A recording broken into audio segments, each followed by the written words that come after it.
All right, so welcome to the OmniBOR community meeting. This is the March 1st, 2023 tech meeting. And so diving into the agenda, wanted to offer the opportunity for intros if we had any folks who it was their first or second time here who wanted to introduce themselves to the community. I think mostly we're pretty much the regulars at this today, so. All right then. So we have this item, I think this was you, Frederick, who brought this up originally, where Ava had taken an action to create a spreadsheet from sort of known CFPs so we could organize around it. Is that something that has come to pass, or?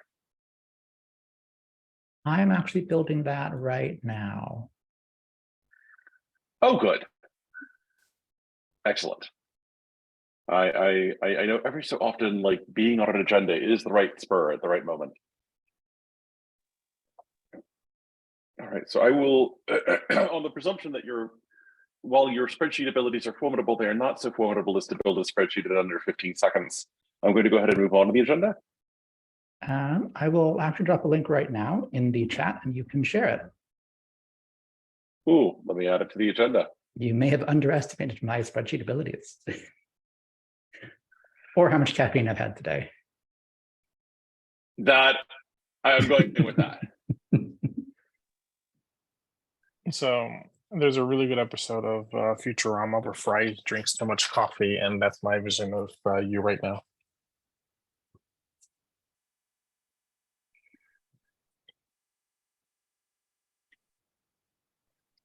All right, so let me go ahead and follow the link. All right, so we got the spreadsheet there.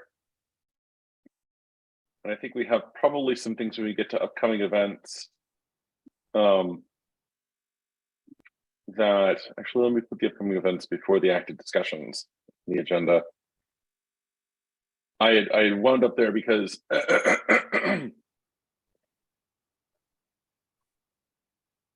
I was replacing an item from a previous agenda where I think you, Andrew, were making the point that we should have discussions.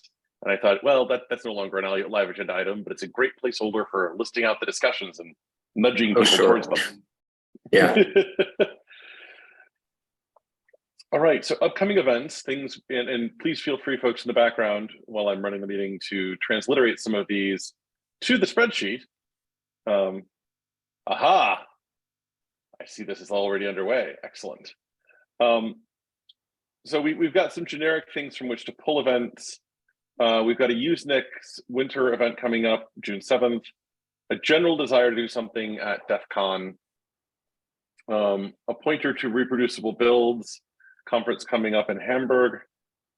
And then we had this thing, I think we discussed this for RustConf. And I think you were going to go and make a proposed talk here, Andrew, with the goal of having something to show for the Rust compiler for that in September. Yes, I've not made progress on that yet, but it is still on my to-do list. Given that the CFP doesn't close till April 2nd, and given my own personal proclivities for getting down to the last hour or so, I really don't see how I can complain. So consider it a gentle reminder. The OpenSSF Summit is coming up in Vancouver, May 10th, and that CFP open is open until March 17th. I think it's probably a good idea for someone to be giving a talk in that arena. Are there folks who are interested in signing up to give an OmniBOR related talk there?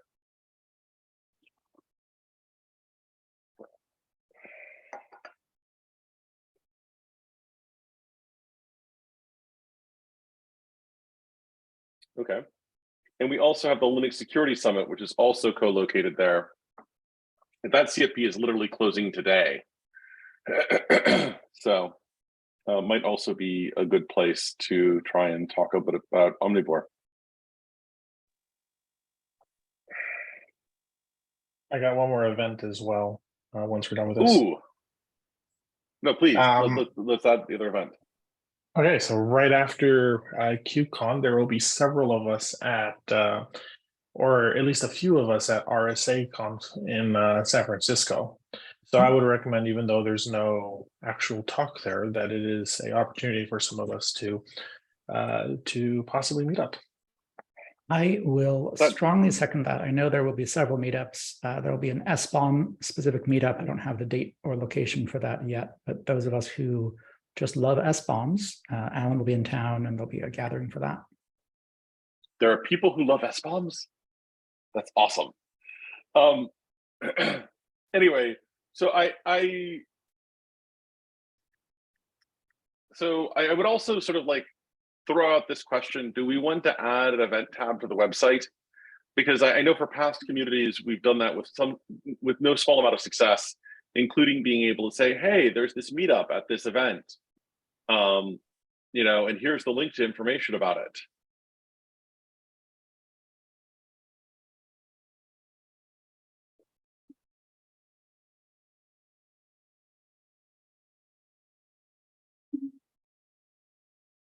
I'm ambivalent on advertising it on the website.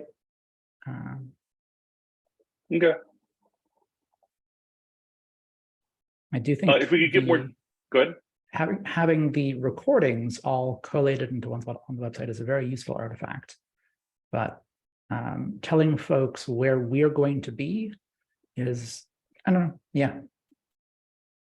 Well, I mean, I'm thinking about it in terms of someone who's kind of curious about OmniBOR, who happens to be heading towards RSACon. How do they find the meetup? Reducing the number of steps so that I have to join one of our meetings or something like that. I guess that does make sense. Yeah. Yeah. I think one possible path to that as well is if they are not on Slack, it would be a good opportunity for them to join as a prerequisite to finding us. Oh, interesting. I tend to think about lowest friction, but there is some value in encouraging people to plug in. Yeah, I agree, and but I think RSA is the kind, because the thing about RSA is that it's very largely not a technical conference, even though there are technical people there. Generally, it tends to be more CISO and their direct staff who end up going. And as much as I want to engage with them on OmniBOR, I think we're a little bit too early to engage with the CISO of the world effectively just yet. Other than that's really interesting. Tell me what happens a year from now. Yeah, fair. Yeah, I agree. We don't have a product, we're not selling something, and we are not yet a standard CISO adoption. CISOs are unlikely to adopt things, especially in regulated industries, until either of those are true. So we're much more appealing to researchers, tool builders, language communities. I think, Linux Security Summit, RustConf are fantastic spaces to go, reproducible builds. Even Usenix, because people with bits under their fingernails. Yeah, Usenix has a lot of researchers in it, and folks in that sort of keep the lights on. That combination of academic and administrative, but purchasers are not going to be interested in what we're talking about yet. Okay. Cool. And I don't think we have Chris here on the blog. Okay, anything else on events? I will add, though, a little color that the meetups around RSA, some of the folks there might be very interested and have been when I last year when I brought this up to some folks there.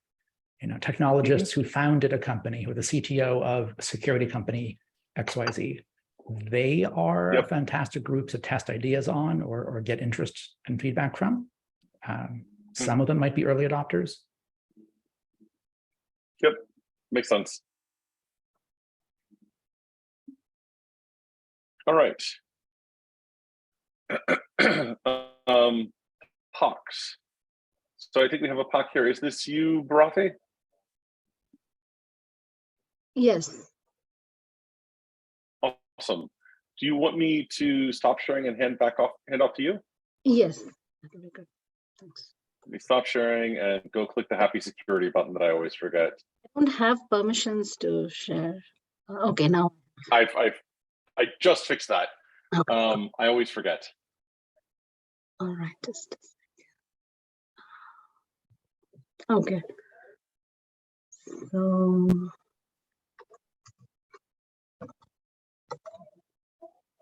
okay, so you can see my screen. All right. So this is you even have an excellent choice of font size. okay.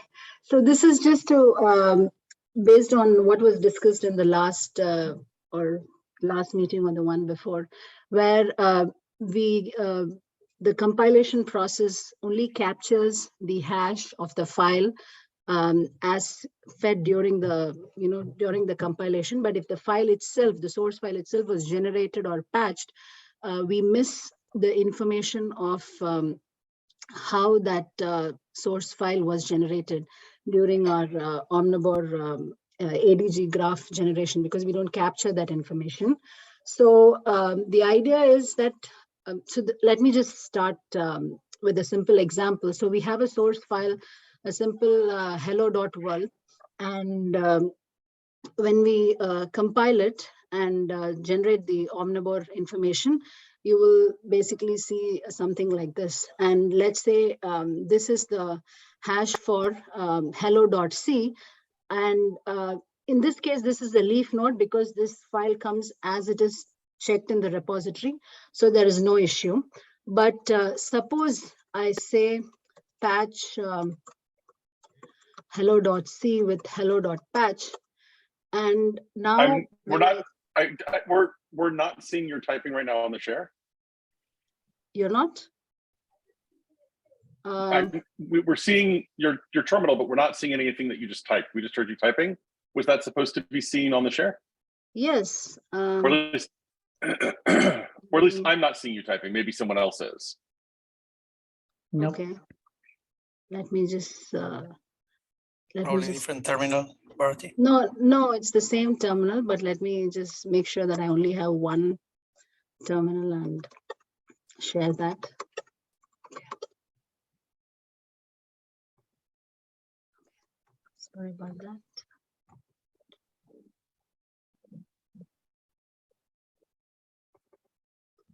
Okay, now can you see? Yes, this is a completely different terminal window though. Okay, so you can see the. Yep. And okay. then, so yeah, now I see typing, yes. Okay, were you able to see the previous source file that I just shared and the hash that I showed for the OmniBOR document? Was that all visible in this? There was an OmniBOR document that had been visible. Okay, yes. Sounds good. So now I have done the patch step. So I've patched hello.c with a patch file, and now I compile.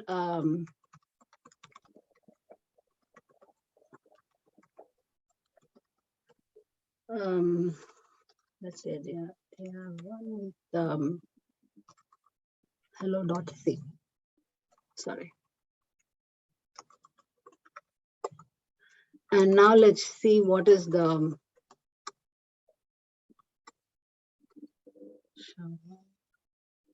this is the.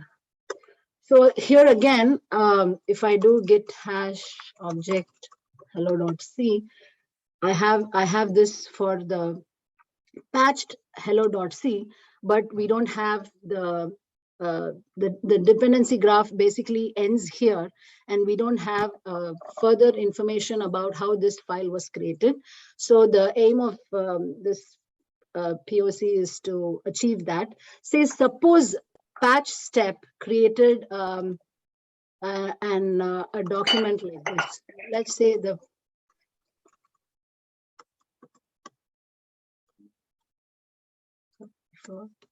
okay. So suppose the patch step created an OmniBOR document as well, where it captured the dependencies of the patch step, namely the original file hello.orig.c and hello.patch. So suppose if it okay, I think I changed the original file, so the hash is different, but the hello.patch is here. So suppose the patch step captured this, and I also embed this OmniBOR ID, namely the ID of this document, E4 blah, blah, blah, into the source file, which I achieve by doing patch hello.c, hello.patch. Okay, so now the patch.c has a comment that that embeds the OmniBOR ID that is obtained from the patch step.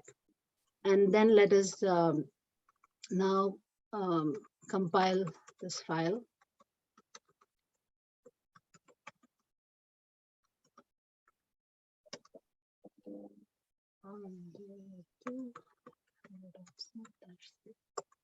Okay, so now I'm going to see how the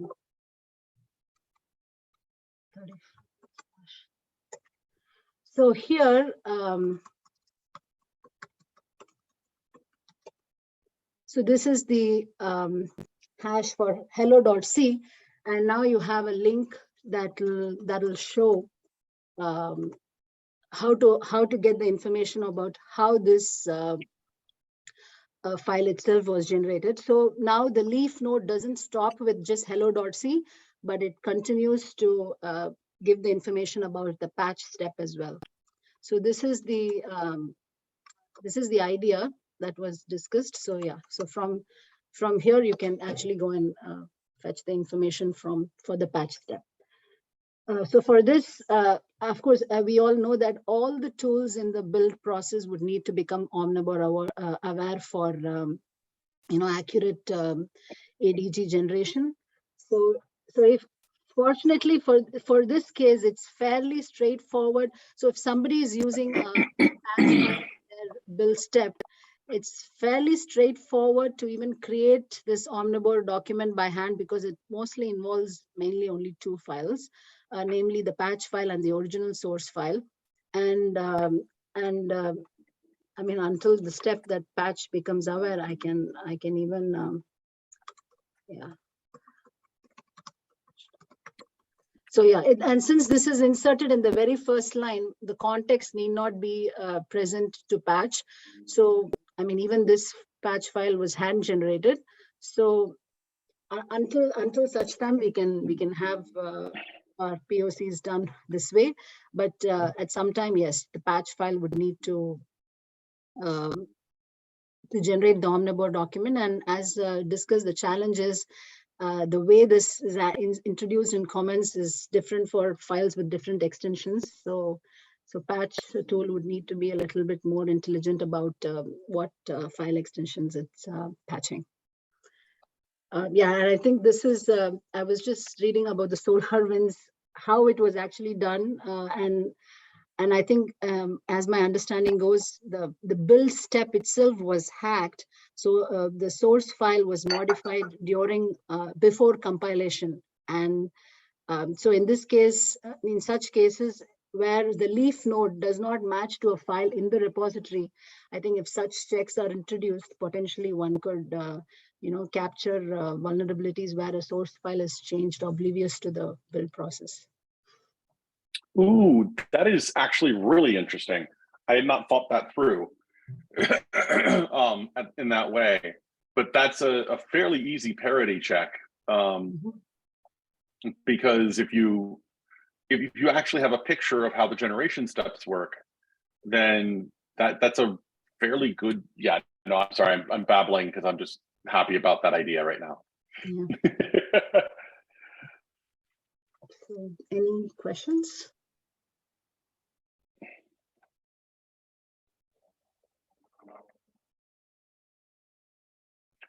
Yeah, I mean, the other thing I would sort of throw out there is, do folks have any opinions on what we would like the format of a comment to look like? I have a personal inclination, because what's super funny is I tend to like to imitate patterns in many cases, but not in others. And one of the ones that strikes me is, if you look at how SPDX does its license embedding, and I happen to be of the opinion that, like, one of the most amazing things to come out of SPDX, which is not meant to in any way detract from all the good work they've done, but one of the most amazing things has been the SPDX license headers. And so, for example, if you look at, and I'll stick this in the chat, this is like the comment that you see on a kernel file where they're talking about SPDX. I just stuck it in the chat. SPDX license identifier. Go ahead. Someone was going to say something. Yeah, I'll jump in when you're done. Yeah, I was going to make a suggestion, but I prefer to have other people make suggestions if they have them first. So I think I can better articulate the concern that you and I were chatting about yesterday about having patch embed headers like this. Patch is a very intentionally obtuse tool. It takes two inputs, it performs a mathematical function on them. It is unaware of the file format. It is unaware of the output or input formats. It's a mathematical function. When we introduce this, we are changing the semantics of patch to necessitate its content awareness as a tool. If I were the maintainer of patch, I would resist that because it is a domain change.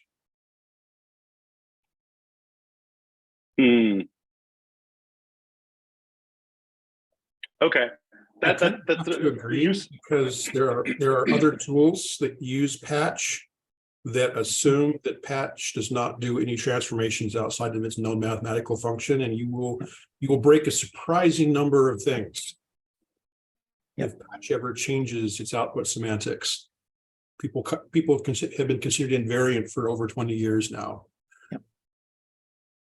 What if this was enabled with an option? An option is something I'm actually more inclined towards. So if we make it a non-default option where you put in patch header on command, then people will start adding it in places. So I like that idea.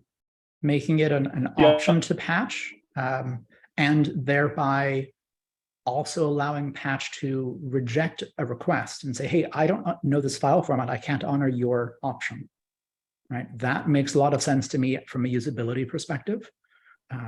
It's far better to break transparently, it's far better to introduce a semantic that will cause patch to break transparently and alert folks than invisibly, or munge files and the issue not be noticed until further down the chain.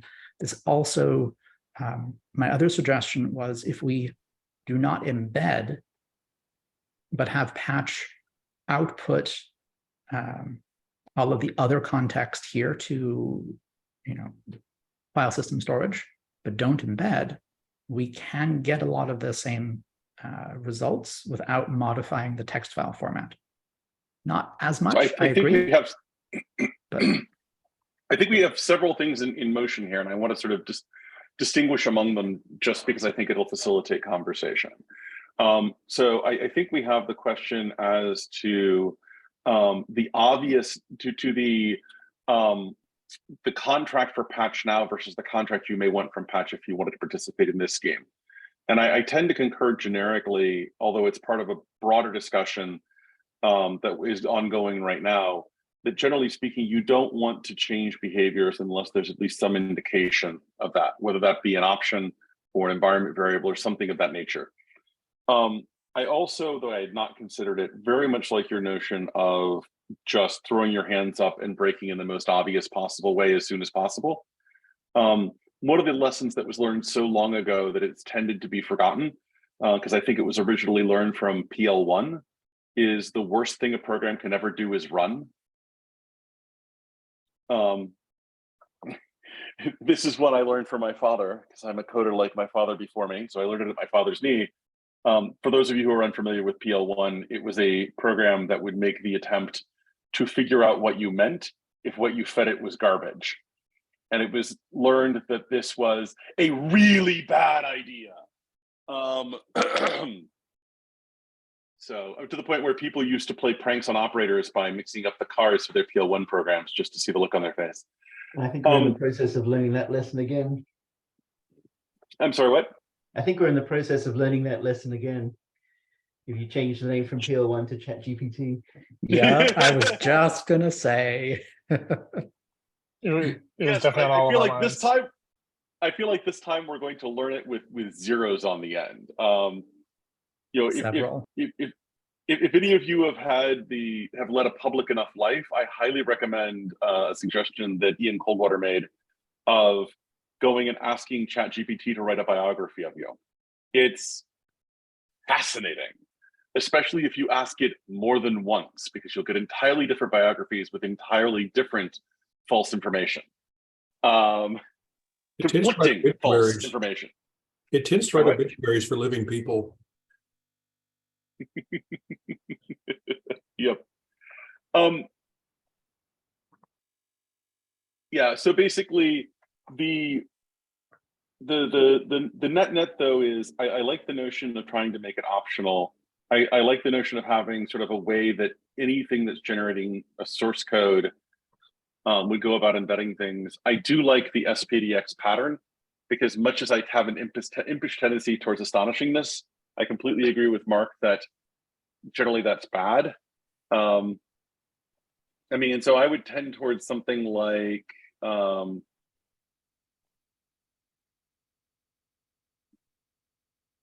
second, let me type this into the chat. Another reason to use the SPDX pattern is all the upcoming reuse tools will also be easily extended since they use the same patterns. Ooh, I would love a link on some of that, if you happen to have it. Oh, I can spell that. I can really spell. That certainly puts you ahead of me.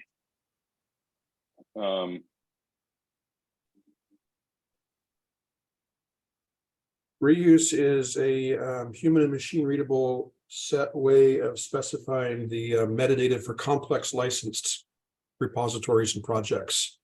When just a license file in the root of the directory is not sufficient, and yet you still right now people have a whole bunch of ad hoc stuff. Reuse has mechanized it, rationalized some of the Debian copyright file format, had a way and have a way to do license tagging per subsection of repository, per file, and per subsection of a file. In a way. Ooh, subsection is interesting. Yep. Subsection becomes interesting. I presume it also supports attribution in addition to licensing. Yes. Okay. And it has a couple of standardized options, or at least best practices. Please stop screwing everybody up on this for embedding copyright information. Oh, thank God.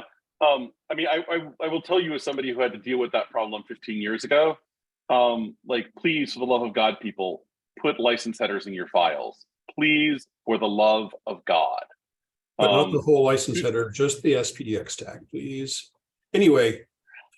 I mean, I don't mind the whole license header if the SPDX tag is there. That's we're going afield here. Let's copy the SPDX pattern. Anyway, so my suggestion that I just dropped in here was something like, and I'm not married to this. This is just an attempt to follow the pattern. OmniBOR ADG identifier. Colon, and then a space separated list of, or a white space separated list of Gitoids, since we're doing multi-tree. And part of the reason I like having white space separated list of Gitoids is I do like the notion of having this on a single line. If that gets very long, you're going to be breaking some IDEs and some compilers, and it would. A lot of compilers still enforce the maximum line length limits or the language standards. Go ahead. I believe that this would never be more than 2 Gitoids, right? This isn't a full tree we're storing here. It's just the ADG, right? The ADG identifier. Yeah. So it can be over 80 characters in a line. 80 characters is fine. No, but it'll be over 80 characters. What is, so we have SHA-1 and SHA-256 plus the padding, right? Anyone want to do some quick math? It is a fixed line length, which is convenient. It's fixed for any given set of 2 hash types. If we added additional hash types support, or someone 40 plus 64 characters. So SHA-1 as a string is going to be 40 characters, and SHA-256 is 64. plus Okay, the so we're looking at prefix. about 120, 130 characters total. So the C standard says is that compilers have people to ingest lines that are at is the minimum maximum line length is 495 characters. Great. So We're well under that. And well under that. Most other language standards just have assume stream parsing. So yeah. But in future, when we add more hash, then yeah. Well, the other thing to consider as well is I think you made the comment about IDEs. I could also see aggressive static analysis. Mhm. Well, we could have one hash, one line per hash, but I think if you parse that line, getting everything in one is here's a line has an advantage. Here's a funny risk. Some static analysis tools look for things that appear to be obfuscated, embedded, malicious code. What's the chance that a large collection of small but different text files that all contain a consistently wrapped but varying 110 character hex strings would start to look like very cleverly obfuscated malicious code? I think you will at scale start hitting false positives, at which point I'm pretty sure we can nudge the static analysis tools to say this is an OmniBOR line and it's a comment. Don't worry about it. It's on the other hand, as was mentioned just a moment ago in the chat, the first line is very hotly contested space. Last line would be easier. And you're also last line you're going to start running into the problems of us old Emacs heads who still use the last block as our Emacs file config space. That's true. I think instead what you should is again SPDX. Go read is SPDX has some language you can just you can take about it should be in the first screen. They don't try to grab the very first line. Because they know they're contesting with other stuff. Some projects can have rules about I think the Linux kernel also has language about where it puts its SPDX tags. Be consistent and coherent with those, but don't try to insist on the first line. You will lose that fight. A lot of shops have their own rules about what goes in the very first line. Well, one of my general thoughts on this has been so first of all, I want to preface all this by saying that everything is trade-offs, right? So none of this is what I consider to be a definitive argument one way or the other. It's just adding more things to the piles of things to weigh against each other. The reason I had liked the idea of having a single line that contained both of the giveaways instead of going to multiple lines is because it means that because I was thinking about cases where, for example, you wound up with multiple lines that contained OmniBOR ADG information. And so you might want to take the first one that you encounter in the file as being the one that's currently operative, for example, because it sort of makes it easier to parse and grep and that kind of stuff, what's going on. Those sorts of considerations. None of these are necessarily definitive considerations, but I wanted to sort of throw them out there. And I think this a little bit gets to some of the question of what does this look like with multiple patches applied that Jeremy brought up. But I want to sort of give us a chance to talk about this some more before we dig into that, because I feel like that's pretty meaty. Also, on the topic of false positives, if there's an opportunity for somebody to send obfuscated code through something that looks like OmniBOR, it's only a matter of time until people actually start doing it on the malicious side. So it would be good to eventually have some guidance on once we start to see popular Git bomb approaches in terms of how to route that to something that came from a trusted entity, or how to determine whether the path itself was limited so that it does not become a vector for smuggling things in and out of a system. The process to verify that would be relatively simple. Just calculate the hash and compare it to the embedded OmniBOR ADG identifier line, right? So it's not that hard to detect it if tools were aware of it. So I think by the time we get there, yeah. Yeah, and that's what I think is we will be able to calculate a significant portion of it, at least to a point where it's sufficient, and we'll also be able to sign things as well. So if we send over some tree or some graph, by the fact of signing the head of it, anything that is a dangling leaf is something that could be pruned or audited or so on. So actually, can I jump in, or did you want to Please. Go for it. I did some looking into zero knowledge proofs about a year ago, and signatures are interesting, but I think zero knowledge proofs indicate possession of certain files where you couldn't generate the proof without the possession of those files. My bias would be within, modulo the computational complexity is to include both, because the signatures are a more traditional way of dealing with things, but we have the key management problem with signatures. Whereas if you have signatures and zero knowledge proof, it winds up becoming belt and suspenders, because you have two different ways of attesting to the observation of the files. So, and once again, that would be my bias to do belt and suspenders rather than one or the other. Could you provide a link to some good sort of start from how you would have a zero knowledge proof for the possession of a file? Because I'm vaguely aware of zero knowledge proofs, but I don't know, but I personally am not deep there, and I suspect that's true for a lot of other folks. Okay. What I will do is I will put it in the OmniBOR Slack channel. I don't have the stuff here. I'll get to it in the next 2 days.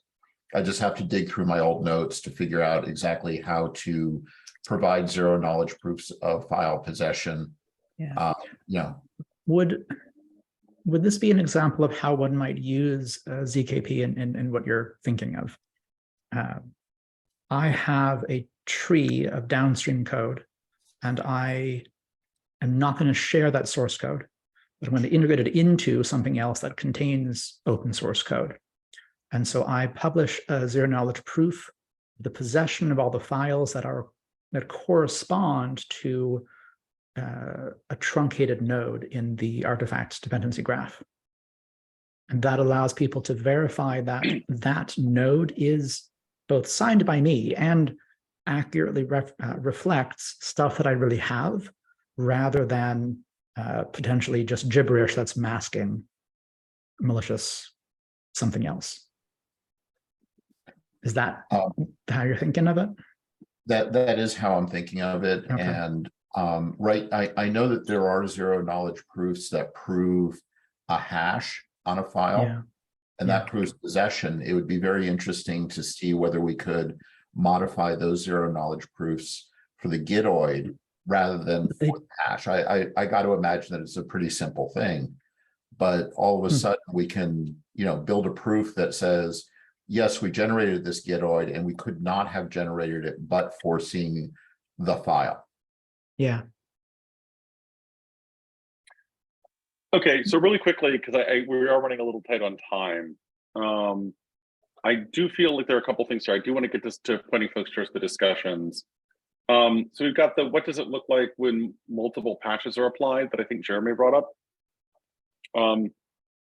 And I think actually, Jeremy, you were just provided in the chat sort of the way my thinking was going.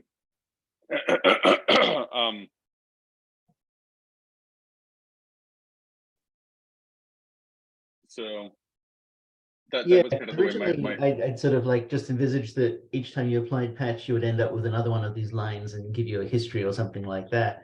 But if we treat patch as just equivalent to Protogen or something like that, where it's just taking an input file and producing an output file as a build process, then that would suggest it would just replace any existing OmniBOR information. And that also suggests to me that if we have the idea of a placeholder OmniBOR comment, then that dictates where the OmniBOR information should go, that even if you originally handwrite the file, you would just put a placeholder with no information there. And then that tells patch or whatever tool where to put that updated information. And it also means that if you're an organization that wants to require this for your internal code mods or something like that, you could write a tool that applies your organization's policies about where such information should go, put the placeholder comments into this, and then when you apply the patches, they go into the right place. And so that addresses the contesting over the first, exactly where it should be placed. And in particular, the thing I was thinking about was that wherever it's placed, it has to be completely deterministic. You can't allow a tool to sort of sniff around and guess, because you would presumably want to be able to guarantee that if you apply the same patch to the same input source file, you get exactly the same output bit for bit for any of this to be useful. And so if you rev the version, use a different heuristic for placing that comment, you get a different output, then that's going to be really annoying. So anyway, really quickly, I do want to move on to sort of pointing folks towards discussions, and I expect that there's going to be a certain amount of discussion around the discussions. So by the way, I don't think, Ava, that we end up unmoored if we replace the existing OmniBOR information in the file, just like we don't wind up unmoored if we would replace the ELF section, as long as we write out the artifact input manifest for that transform step. But does that make sense? You end up unmoored because the artifact input manifest loses one of its links to a file on the file system. Not if patch is reading the comment in order to pull out the information about the file as a piece of input. Does that make sense? After patch rewrites the file multiple times, you'll have a trail you'll have a sort of virtual trail. We can conceptualize the file in its different versions, but on disk, you only have the last one, and in your version control system, you only have the first one. So, right, but this is true, but this is directly equivalent to if patch basically is looking for the comment and seeing whether or not this file is a leaf in the tree or not in the course of patching it, that will impact the artifact input manifest that it writes. And just like for any other transform step, we can recover that from the artifact input manifests. If I give you an artifact input manifest for a collection of source and output files, some of which have been rewritten multiple times by patch and some of which have not, you look at that and you go, well, your AIM has a bunch of nodes that do not correlate to any files you sent me. Where are those files? Right, but it's the same as the same as if I linked the .o files and gave you the resulting executable, right? The AIM has a bunch of files in that intermediate step of .o that you don't send to me either. That's fair. Yeah. So, but anyway, I do want to get to discussions in part because I'm tending to use this artifact input manifest lingo, and so I want to point to people where that discussion sort of came up. So, Andrew, well, I think this was originally something in this direction was suggested by you, Jeremy, having some sort of more persistent place to discuss things, and I think Andrew nudged us towards GitHub discussions, which is now enabled. And we've had sort of 3 discussions come up. They're sort of like high-level explanation of what OmniBOR is, which I think was yours, Andrew. And I think sort of like the high level out of this, if I understand correctly, is like this. Do you want to hum a few bars here, Andrew? Sure. Yeah, I mean, basically, this is about like trying to come up with, good, consistent language for talking about the different sort of objects that make up or concepts that make up the core of what OmniBOR is. I think, one update from when we'd last checked in is that so we'd had some discussion last time about artifact input manifest, and if that's the exact right term. It seems like maybe there's a direction toward just saying input manifest rather than artifact input manifest. But that's, I think, sort of characterized, still ongoing. And, if you want to jump into the discussion, the link is there. So, yeah, but this is kind of trying to like nail down the language that would then become, ideally, sort of core part of the communication, both in the spec as well as on the website. Cool. Awesome. So there is a high level discussion going on about that. I would encourage folks to weigh in there, because I think we're getting to a good place. In particular, I think the observation that we had a missing, I mean, OmniBOR document was sort of filling this role, but really not well in terms of terminology. So we had two others. Do you have a preference, Jeremy, as to which order we talk about these two discussions? Because I know you started both of them. So the convergence and divergence one I started writing the input tagging one, and then I realized that there was a sort of mental model that I had that I should probably write down just to give some context for the tagging, input tagging. So I write the convergence and divergence. That is extremely generic, sort of. Basically, the way I'm been thinking about the hash, like when you have a hashing scheme, when you compare two hashes, if they're different, it's a difference that should make a difference. Like if two hashes are different, they should be different because the underlying objects being hashed are different in a way that you care about. And conversely, if the hashes are the same, then it would be nice to be able to guarantee that if you look at the hashes of two objects, that they're identical in the sense that you care about them being identical. And so the key point that I was making there is that the current OmniBOR design is tending towards including everything in the hashes. So any difference at all changes the hashes, which means that if they're equal, they're definitely equal in a very strong way, but probably too strong for any specific use case. And so the second discussion about input tagging is trying to come up with a mechanism wherein you can take the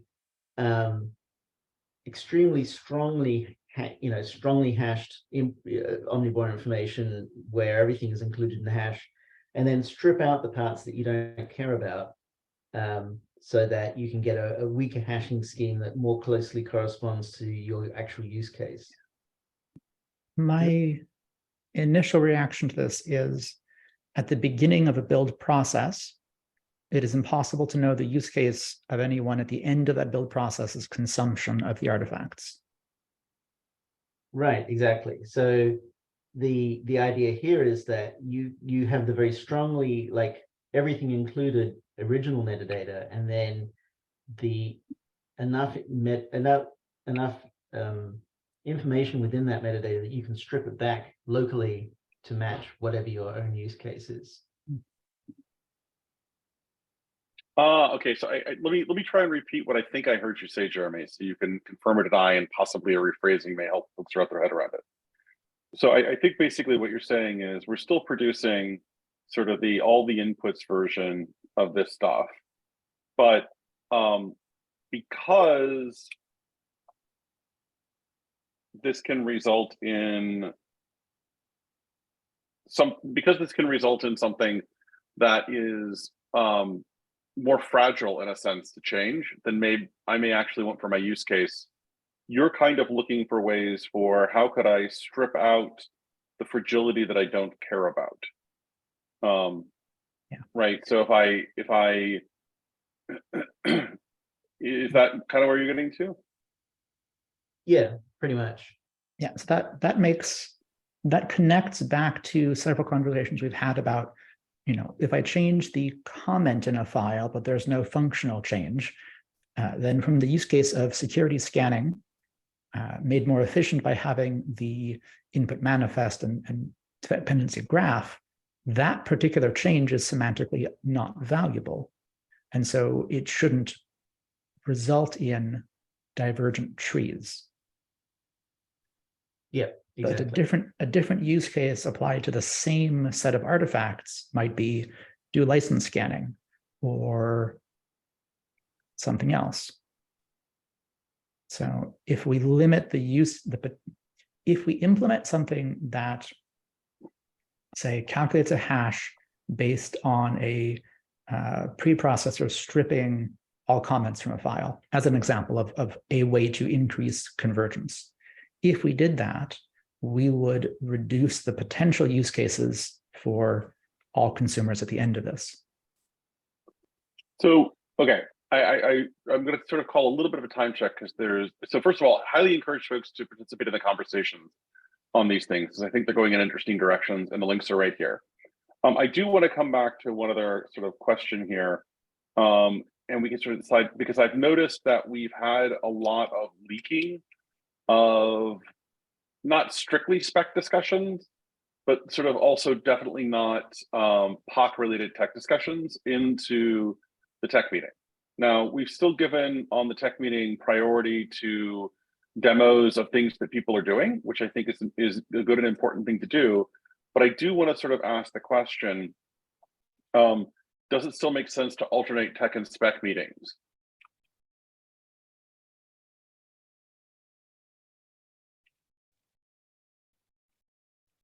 My bias is no. We seem to be having fewer demos and a lot more beefy discussions. Do other folks have opinions? Yeah, I think we can have the POCs on demand. We don't have to have a tech call reserved for that. Yeah, and I'll say for my part with working on the Rust stuff, part of why I'd gotten even more deep into the sort of pushing spec conversations was basically having questions as I started trying to implement more Rust things and, wanting to have clarity on that. So yeah, I think the split doesn't necessarily, make as much sense to me now. And I've noticed we have more and more of the same people on both sets of calls and more topics that move between both. So I think it makes sense to merge them. Yeah, so I mean, what I would suggest, go ahead. Yeah, one quick note, as somebody who tries to work in both areas, I find that these conversations are very useful because we're not developing OmniBOR spec in isolation, and we're not developing the reference implementation in isolation. So we need healthy dialogue between both the specification and the implementations, and we're not going to get that if we split them up or make them further apart. We never intended to put a firewall between them, but to just have dedicated time so that if there were folks who were only working on spec or only working on tech, there was less calendar pressure for them. I see. Perhaps a way to deal with that then is ordering of the agenda items. When one week we prefer one, and then the other week we prefer the other, but there's no real split. Yeah, I mean, one of the things I was also thinking is the POCs are tending to be relatively quick. And so maybe we just open with POCs and implementer questions as standing items early in the agenda, so that we can give priority to people who actually have something to show, and priority to people who are like, hey, I was trying to implement this, and whether or not this is ambiguous or not, it sure as hell isn't clear, at least to me, right? Sound good to folks? Awesome. So we are right up against time. Anything that folks want to cover before we close?